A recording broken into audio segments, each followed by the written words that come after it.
When we die, our soul departs from our body. And the soul goes on a journey that has many stages to it. And for the beginning of this khutbah, I want to focus on one stage of the journey of this soul. And that is when the soul descends into the grave to be reunited with our bodies. And when the soul is coming down, it witnesses the janazah, the funeral. And your body is laying there on the ground, wrapped up, getting ready to be buried. And you're descending and you're seeing this, and you're hearing it, you're experiencing it. And when the people then take your body and place it in the grave, your soul descends in there, into the grave, to be reunited with your body.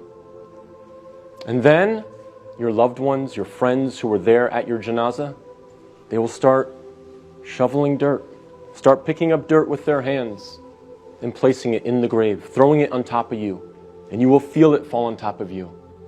And they will do this until you are completely covered up. And you will be there in the grave, covered up, and you will have consciousness. You will be alive. Not physically, obviously, but your soul will experience this. And then after your family makes some du'as, and they say some nice, kind words about you, they'll walk away. They'll leave. And you will hear their footsteps, as the Prophet, peace and blessings be upon him, said, that you will hear their footsteps as they walk away. And you will be there alone, in the grave, by yourself. Darkness, silence. What happens at that point? Two angels come to you, Munkar and Nakir. And they ask you three questions.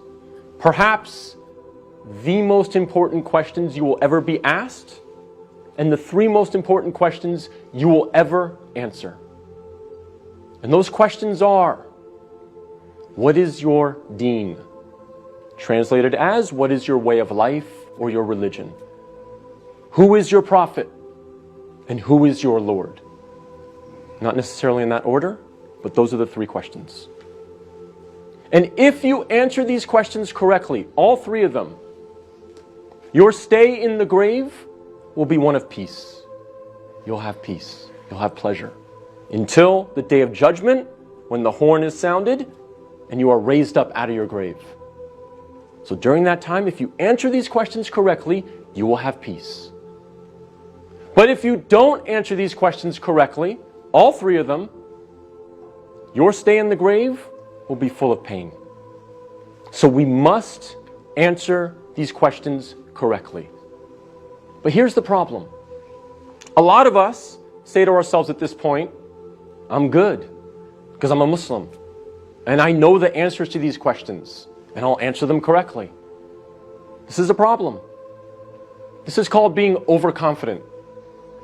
Because, as many of the scholars say, the answer is not given with your tongue. The answer is not given with your brain. The answer is given with your heart. What is in your heart will come out at that moment.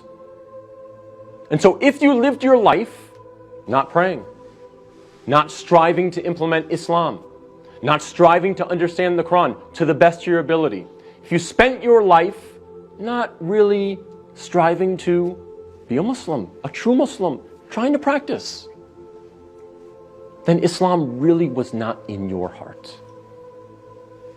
So we have to make sure that we're striving, again, to the best of our ability. I'm not asking for perfection.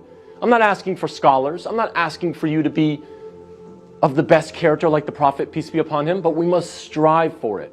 So that on that day, when these angels come to us and they ask us these questions, what is in our heart will naturally come forward. The answers, the correct answers, will come forth. And not the answers of, I was striving for something other than the pleasure of Allah.